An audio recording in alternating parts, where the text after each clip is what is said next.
Welcome to The War from Boise, Idaho. This is your host, Adam Graham. If you have a comment, send it to me, box13@greatdetectives.net. Today it's time for another episode of The Great Gildersleeve. This episode kicked off the 1943-44 season for Gildy, and the original air date is September 12th, 1943. The title is War Bond Drive. Kraft presents The Great Gildersleeve. The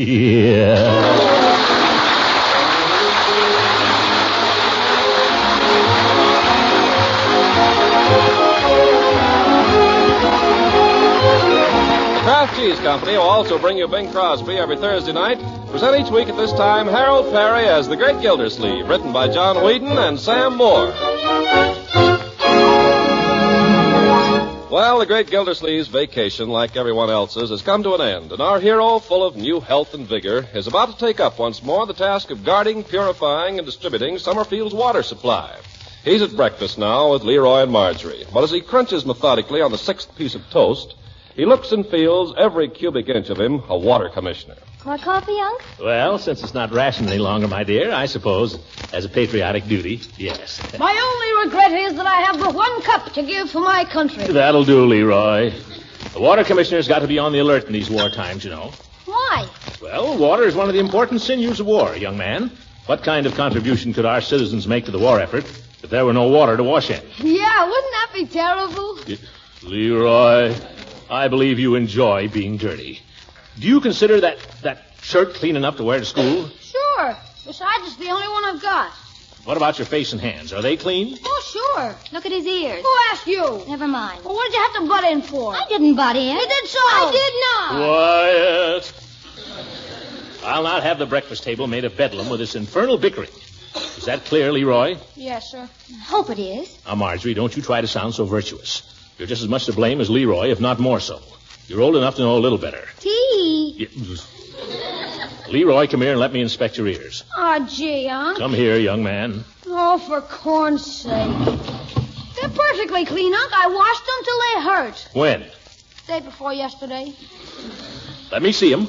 Oh, you don't have to take them apart. Just as soon as you finished your breakfast. You go upstairs and wash your ears properly, young man. Tea. Marjorie, your whole attitude has got to show a big improvement this year, or I'll be forced to take drastic steps. Gee, what kind of drastic steps? I don't know. Gosh. I've been thinking that possibly I should go and speak to your principal at school about you. Miss Goodwin? Huh? Well, I believe that's her name, unless it slipped my recollection. Oh, yes, Goodwin is the name, or something like that. Are you kidding? Leroy, I do not care for that expression. Oh, gosh, Unc, you went to call on her last week and came home holding hands with yourself. You go wash your ears, young man. Okay. And stick in your shirt tail. Okay. That darn kid. You'd think from the way he talks that he was associated with bad companions. But what companions I see are angels alongside of him. Excuse me, Mr. Gildersleeve. No more toast, thank you, Bertie. I've enjoyed a plentiful sufficiency. You sure have, Mr. Gildersleeve. There ain't another slice of bread in this here house. Oh, well, you can't run a waterworks on nothing but water. What is it you wanted, Bertie? I just found the morning paper under the hedge, and I noticed your name was in it. My name? Where? Where is it, Bertie? Right here. Oh, here it is. Welcome home, Commissioner Gildersleeve. Well, that's very friendly of Mr. Powers. I must renew my subscription to his paper. What else does it say, Marjorie? This morning, Throckmorton P. Gildersleeve will return to his desk as water commissioner, following what we trust has been a relaxing vacation. If it wouldn't be too much trouble, we hope he will shortly find time and energy to do something about the taste of Summerfield's water supply, which has deteriorated badly in the past few weeks. Why, let me see that newspaper. Wait a minute, there's more. The water now has reached the point where it has a definite taste of onions, a condition which in our father's generation was attributed to the presence of water moccasins. Water moccasins? Why, that's libel. And then it just says, how about some action, Commissioner? By George, he'll get some action, all right. Where's my hat, Bertie? On the hall tree, Mr. Gildersleeve. Thank you. Well, I'm off. What you gonna do, Mr. Gildersleeve? Go out to the reservoir and look for water moccasins? No, I'm going downtown and look for a rattlesnake named Powers. Uncle Mort, you're not going to hurt him. Well, no, but I'll write him a letter he'll never dare to print.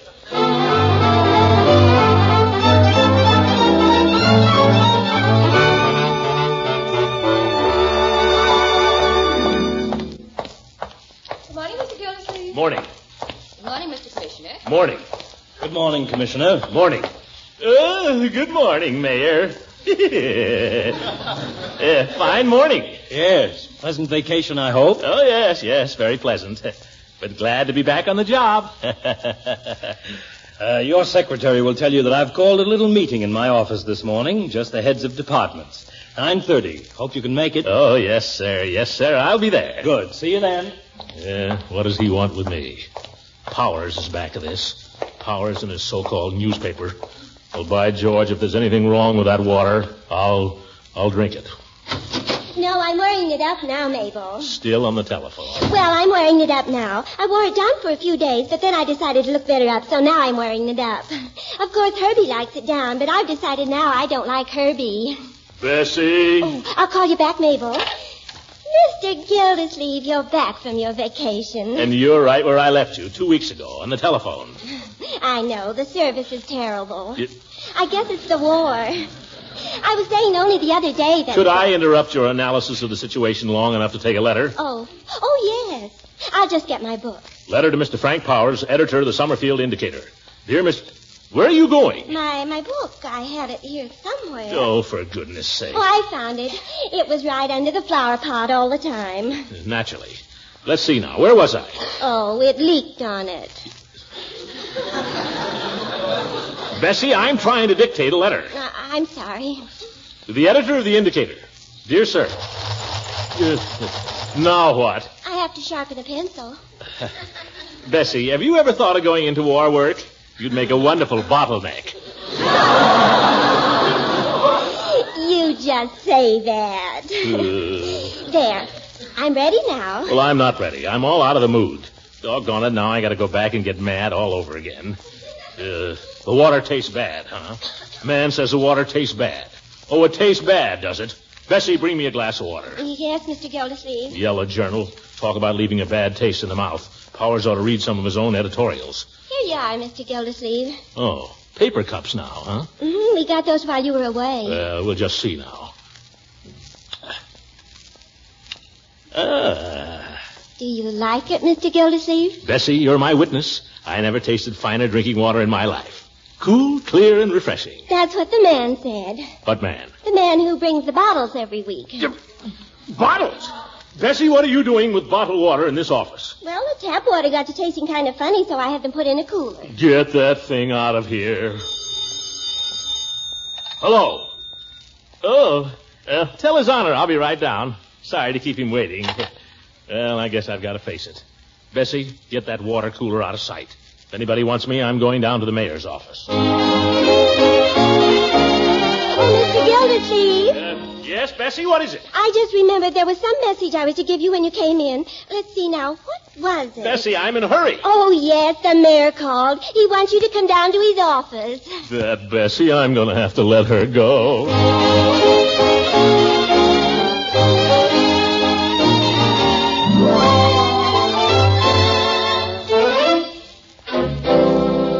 Gildersleeve, you know all these gentlemen, I believe. Judge Hooker. Oh, sure. Hello, Gildy. Mr. Halloran, Mr. Peel. And here's Mr. Powers. Now we can proceed. Morning, Mr. Mayor. Well, Gildersleeve, we had a little notice about you in our editorial column this morning. I saw it.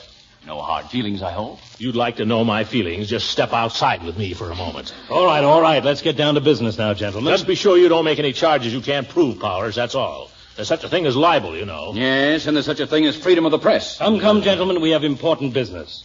I brought you all together here to discuss something that reflects serious disgrace upon the town of Summerfield. Mr. Mayor, if you're referring to the water department... Nobody's talking about the water department.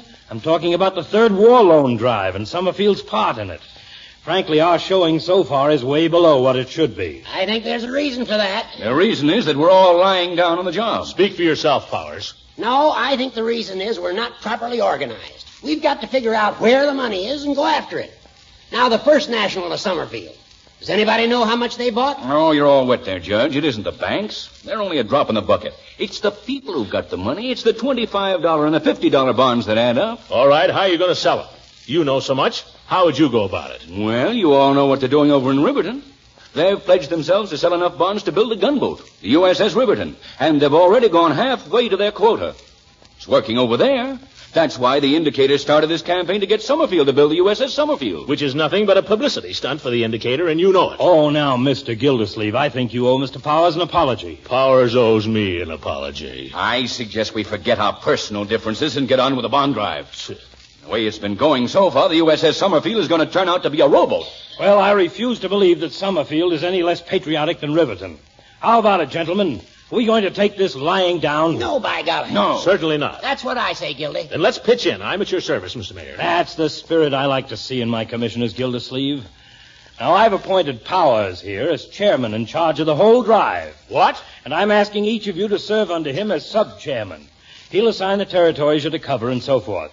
Anything you'd like to add, Mr. Powers? No, except to say that we're really going to try from now on to make this an all-out drive. We're asking all businesses as well as the schools to close at noon, beginning today. I've already sent out instructions to that effect. So that everybody can get out and sell bonds. And that means everybody. You hear that, gentlemen? Everybody. And tomorrow night there'll be a rally in which you'll all be expected to take part. Mr. Mayor. Mr. Gildersleeve? I think I may say that I'm as good an American as anybody here. Nobody questions that, Mr. Gildersleeve. I've always done my part, and I'll continue to do so. I'll go out in the street and sell bonds. But I must decline to serve on any committee or appear on any platform with the Honorable Chairman. Gildy. Until he withdraws certain false and malicious charges made about me this morning in the public prints. Good day, gentlemen.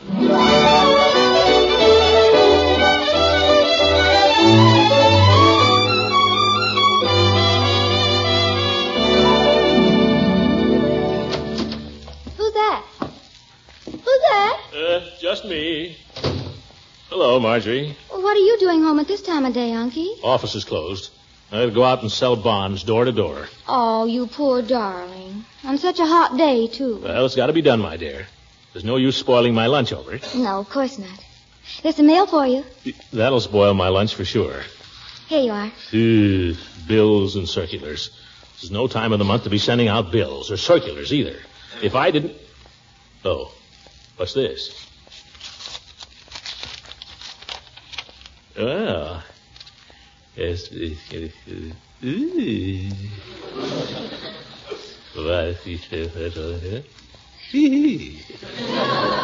Well, what do you know about that? Sounded pretty good from here.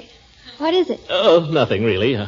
Only gratitude is such an unusual thing that, well, I'll read it to you. It's from that Miss Goodwin, Leroy's principal. Oh. No, nothing like that. No. Just a nice letter, my dear. Yes. Yes.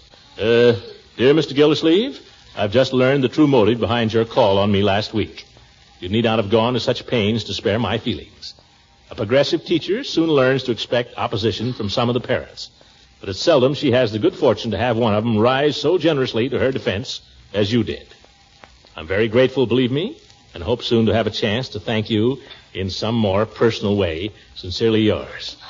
Isn't that nice? Sure, but I don't get it. Well, some busybodies objected to her being put in as principal. Oh. They delegated me to take steps. But as soon as I called on her, I could see at a glance she was a fine educator.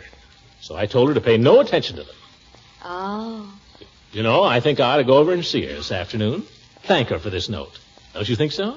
Gosh, no. Why should you? Well, gratitude is such a rare thing, my dear. It should be encouraged. But, Unc, I thought you were going to sell bonds. Bonds?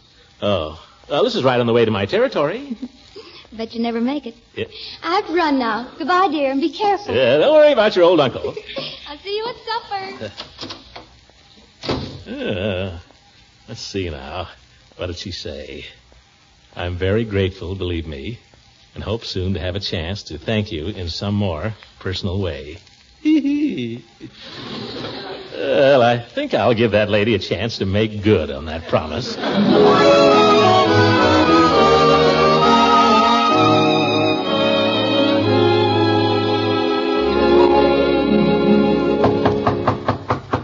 School's closed. She ought to be home.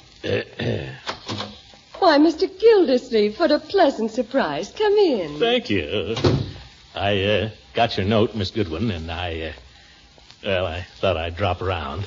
Oh, well, when I heard what you'd done, I simply had to write to you. It was really nothing. Anyone interested in education would have done the same thing. Oh, well, I don't believe that. I think you were very brave and wonderful to do it. You do? Well, I think you're a very wonderful grammar school principal. Oh, thank you. No, I mean that. I was going to come and see you anyway. I wanted to talk to you about my nephew.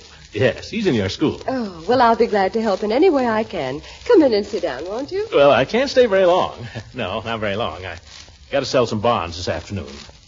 Well, that's all this. An art exhibition? Oh, no. No, those are posters the children at school have done for the bond drive. They're going to distribute them all over town this afternoon. Oh, very clever work. Oh, are you interested in painting? Am I? I've got every art volume ever put out by the Book of the Month Club. Oh, really? Well, then you'll appreciate this poster here. I think it's got some of the feeling of Grant Wood. Oh, yes, I can see what you mean. Remarkable chiaroscuro, too, for a child. Don't you think so? Oh, yes. Remarkable chiaroscuro, yes. Here's one that's quite futuristic. The child told me these were supposed to be airplanes. These? Yes. Very poor, in my opinion. No wing flaps. Oh, my. You certainly are refreshing, Mr. Gildersleeve. Refreshing? Mm-hmm. Most men are afraid of painting. They think of it as art with a capital A. They're afraid to have an opinion one way or another. That's not my way, Miss Goodwin.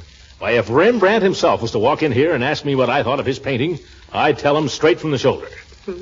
Rembrandt is wonderful, isn't he? Yeah, and that's what I tell him. Have you ever tried to paint, Mr. Gildersleeve? Paint? No, not really. I used to sketch a bit in my younger days. Well, why didn't you keep on with it? You might have become a great painter. No, I don't think so. I can never get the nose in the right place. But you know something? If I could paint, I'll bet you'd make a wonderful model. Oh, Mr. Gildersleeve, you don't mean that. Oh, yes, I do, Miss Goodwin. You've got the chiaroscuro. And you got plenty of it, too. Mr. Gildersleeve, I think we'd better talk about your nephew. Oh, he can wait. Someday when we have lots of time. Well, let's sit down, shall we, if we can find a place? Everything's awfully messy with all these posters. The sofa's all empty. Yes, well, you take that. I'll sit here in the little rocker. Oh, not very sociable. Oh, excuse me. Well, hello. Well, Unc, for Pete's sake. Leroy! Aha! I'm helping Miss Goodwin. So this is your nephew, Mr. Gildersleeve. He's one of our best little workers. He's a spy at heart. I'm not spying, Unc. I just came here to get some posters to take around to the stores. Didn't I, Miss Goodwin? Oh, trying to get in right with the principal, eh? Well, what are you doing? I'll see you later, young man. Goodbye, Miss Goodwin. Mr. Gildersleeve.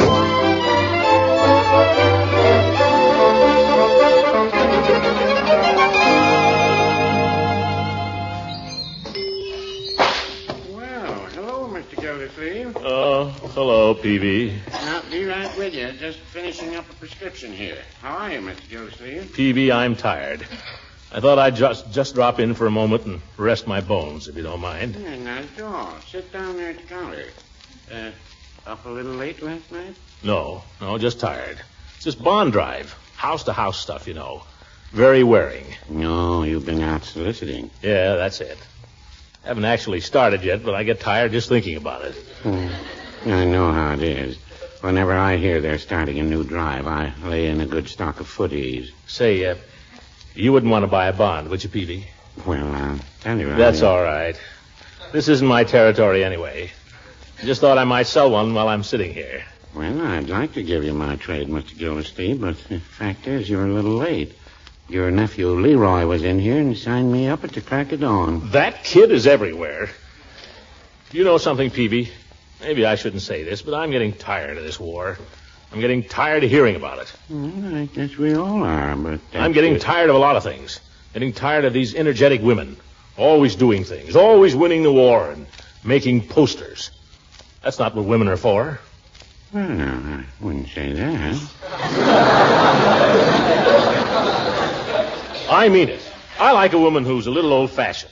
I like a woman who isn't too busy to, well, be charming. You know. Mm-hmm. I like a woman who's feminine. I like a woman who... You just like women. No. It happens you're wrong, Peavy. I'm a one-woman man. Well, maybe you are at that. Tell me, do you ever hear from her? From who? Mrs. Ransom.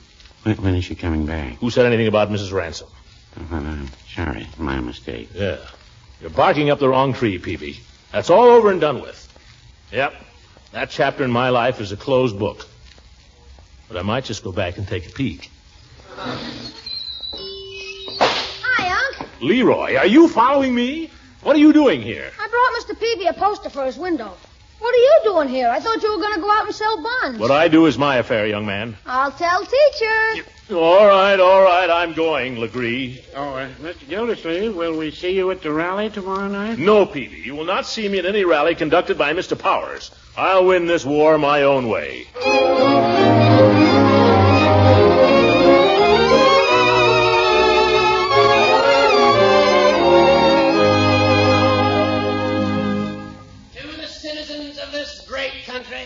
Of this great state and of this great municipality of Summerfield. Yes, I say to you, my friends, I say to you, civilization today is looking to us. Not to you, not to me, but to all of us. Are we going to fail it in this, its hour of need? What is the answer? You better wind it up, Judge. They're going to sleep on you out there. I'll tell you the answer. The answer is no. 1,000 times no. Not once, not twice, not 3 times, not 4 times, but 1,000 times no. You'll never wake him up that way, Judge. In the words of that great statesman and scholar, whose fame will live forever enshrined in the hearts of his fellow countrymen, but whose name at the moment escapes me. For Pete's sake. Will you give somebody else a chance? Well, as the horse thief remarked when they hung the fatal noose around his neck, I see my time is short. Before I close, I would just like to leave with you one thought. Buy war bonds. Buy all you can. Not 1 bond. Not 2 bonds. Not 3 bonds. Thank you, Judge Horace Hooker. Thank you. Thank you very much, Judge. I know we're all going to profit by what the judge has had to say here tonight. Say, Frank. What is it, Judge? Look who just came in. Gildersleeve. Well, what do you know? Why, the old sorehead. I thought he wasn't coming. Ladies and gentlemen, please. This wasn't exactly on the program, but I'd like to call on somebody now. Somebody you all know. Summerfield's popular water commissioner, Throckmorton P. Gildersleeve. Would you say a few words, Gildy, please? Yeah, come on, Gildy, come on. That's the way. Make way for him there, folks. Get on, make way for the commissioner, that's it. Help him up on the platform, somebody, please. Wait a minute. I'll give him a hand. A couple of you fellas down front there, get behind him and boost. Come on. Now, wait a minute, Gildy. We need a couple of more volunteers here. That's it. Thank you, sir. All together now. Heave! Steady! Daisy! Thank you. I just want to say, folks, that Gildersleeve and I have had our little differences from time to time. We had one this week when my paper cast doubt on the flavor of Summerfield's water supply, of which the commissioner is justly proud. We said it tasted bad. Since then, I've been informed that this is a temporary condition caused by natural phenomena beyond the control of any man. And the water is already, if possible, more delicious than ever. Will that be a sufficient retraction, Commissioner? Or do you want me to print it in the indicator? There's more people here than read the indicator. I'm satisfied. All right, then, Gildy. Go ahead. The floor is yours. And I hope it'll hold you. Well, folks, I don't know what I'm doing up here. I'm certainly not going to make a speech. I haven't got one written, and if I had, I'd tear it up. I just want to tell you about something that happened to me yesterday. And if it makes you feel the way it made me feel, we won't need any speeches, any of us. I suppose everybody here at this rally has been out canvassing this week. I got around to my district yesterday afternoon. A little late, but at least I got around to it. And I'll admit I was feeling pretty darn patriotic about it, too, giving my valuable time that way. I marched up to the first house and I knocked on the door. Pretty soon it opened. It was a woman. I said, "How do you do? You're the lady of the house, I presume? Yes. Mrs. Kirk, is it?" Yes, that's right. Well, Mrs. Kirk, I'm Mr. Gildersleeve. I'm calling in connection excuse me, please. I've got something on the stove. I'm afraid it's boiling over. Come in, won't you? I'll be right back. Oh. So I stepped inside. She had a very small place there. Couldn't have been more than 3 or 4 rooms. There was a child playing on the floor in the living room. A little shaver about 2, I guess. I said to him, "Hello there. What's your name?" I had a little conversation with him. Nice little boy. Presently, the woman came back from the kitchen. Well, I'm so sorry. Not at all. I was just talking with your son here. Fine lad. Oh, goodness, that's my grandson. Oh, well, it's hard to believe. Such a young grandmother. Mrs. Kirk, I'm here in connection with a war bond drive. Well, Mr. Gildersleeve... Yes, I know. You've bought bonds. We all have. Personally, I've been investing all I can spare regularly. But are we doing enough? Are we doing all we can? Well, I try. You see, I know. We all try. That is, we think we do. We put up with our little inconveniences, rationing and so on. We buy a bond now and then when the spirit moves us. But do we make any real sacrifices? Just ask yourself, Mrs. Kirk, do you ever think of the boys at the front and what they're going through? Yes, I do. I think of it day and night because my boy's one of them. Oh. I try to do what I can, but it's a little difficult. You see, my daughter-in-law lives with me now. She works, and I take care of Bobby while she's away all day. No, Bobby, dear, take that out of your mouth, darling. Of course, we have Robert's allotment every month, but that still isn't very much to go around. Mrs. Kirk, I'm sorry. I shouldn't have come barging in here like this, telling you what you ought to do. Oh, no, now, you mustn't feel that way. Excuse me. Bobby, darling, why don't you run outside and play? That's a good boy. Run along. Cute little fellow, isn't he? Perfect image of his father. I remember when he was just that age. Well, I guess I'll... No, please don't go. I want you to understand. We want to buy bonds. I'm glad when I can buy a bond because every time I do, I think, this is for Robert. And I think maybe it'll help to protect him and bring him back safe. It's just that, well, maybe we don't manage very well. Oh, I think you manage wonderfully. No, I never did have much of a head for figures, but you're a man. Perhaps if you didn't mind, you could look at our budget and show me how we could do more. Well, Mrs. Kirk, I'm no shining example myself when it comes to that. Well, maybe not, but you're a man, and men understand about those things. It'd only take a minute if you don't mind. Well, no, only, gosh, I'd hate to have anybody look at my budget. Well, we want to do all we can. Well, she brought out her budget and made me go over it. And when I saw how little she had to live on, I don't remember all the figures, but there was $35 for rent, $50 or so for groceries, the usual amounts for gas, light, and so on. Practically nothing for clothes and such. But every month, about 25% of her income was going into war bonds. I want to tell you, ladies and gentlemen, I was so darn ashamed of myself. I got out of there as fast as I could. I didn't try to sell any more bonds that day. I went home and really dug down myself.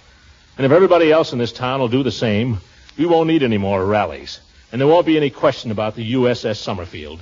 We'll show Riverton we can build a gunboat just as big as theirs and bigger. Why, we'll build one big enough to sink theirs. Hey, wait a minute, Gildy. Huh? Summerfield and Riverton are on the same side in this war. Oh, yes, I forgot.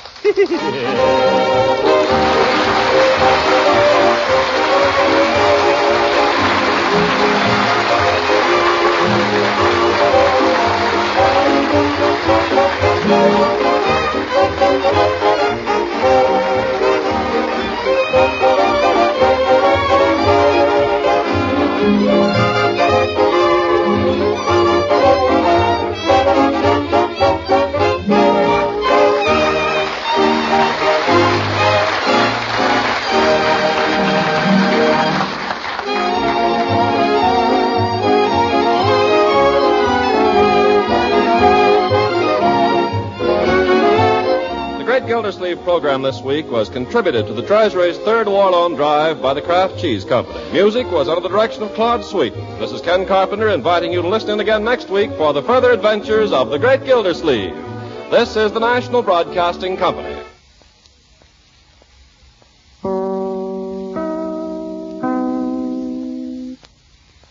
That will do it for today. If you have a comment, email me, box13@greatdetectives.net. I welcome your story or that of loved ones who served during World War II. Ken Curlin provides our opening theme music, kencurlin.com. I am your host, Adam Graham. This series is provided as a service of the Great Detectives of Old Time Radio, greatdetectives.net.